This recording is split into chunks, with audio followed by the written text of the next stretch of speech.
નમસ્કાર મિત્રો, સૌરાષ્ટ્રના સથવારે ચેનલમાં હું નિલેશ વાલાણી તમામ મિત્રોનું હાર્દિક સ્વાગત કરું છું। મિત્રો, આજના વિડીયોમાં જાણીશું આવનારા દિવસોમાં ગુજરાતમાં સાર્વત્રિક વરસાદની શક્યતાઓ છે, તો કયા વિસ્તારમાં કેટલો વરસાદ પડી શકે છે તેના વિશેની માહિતી આ વિડીયો દ્વારા તમારી સમક્ષ રજૂ કરીશ।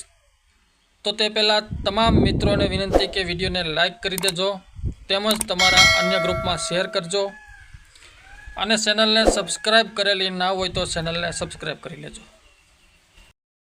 તો મિત્રો, વાત કરીએ વરસાદી રાઉન્ડની, તો આજે 14 તારીખના રોજ બંગાળની ખાડીમાં એક લો પ્રેશર સિસ્ટમ બની ગઈ છે, જે ઉત્તર પશ્ચિમ તરફ ગતિ કરીને મધ્યપ્રદેશ લાગુ વિસ્તાર સુધી આવી જશે અને આ સિસ્ટમની અસર હેઠળ ગુજરાતમાં એક સારા વરસાદનો સાર્વત્રિક રાઉન્ડ જોવા મળશે।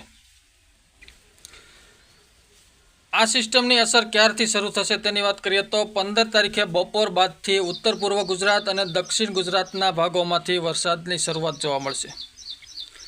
આ સિસ્ટમની મુખ્ય અસર 16થી 18 તારીખ દરમિયાન જોવા મળશે, જેમાં મધ્યમથી ભારે તો અમુક વિસ્તારમાં અતિભારે વરસાદની પણ શક્યતાઓ રહેલી છે। કયા વિસ્તારમાં કેવો વરસાદ પડી શકે તેની વાત કરીએ તો ઉત્તર ગુજરાત, પૂર્વ ગુજરાત અને મધ્ય ગુજરાતમાં મધ્યમથી ભારે વરસાદની શક્યતાઓ રહેલી છે। કચ્છની વાત કરીએ તો કચ્છમાં પણ મધ્યમથી ભારે વરસાદ પડી શકે છે, જ્યારે દક્ષિણ ગુજરાત અને સૌરાષ્ટ્રમાં મધ્યમથી ભારે વરસાદ તો અમુક વિસ્તારોમાં અતિભારે વરસાદની પણ શક્યતાઓ રહેલી છે। એકંદરે 15થી 20 તારીખ દરમિયાન સમગ્ર ગુજરાતમાં સાર્વત્રિક વરસાદ જોવા મળશે।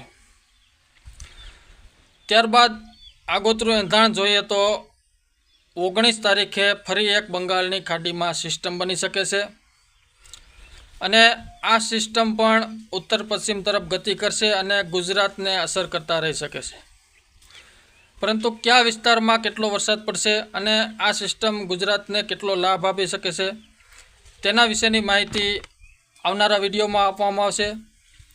ત્યાં સુધી રજા આપશો, આભાર।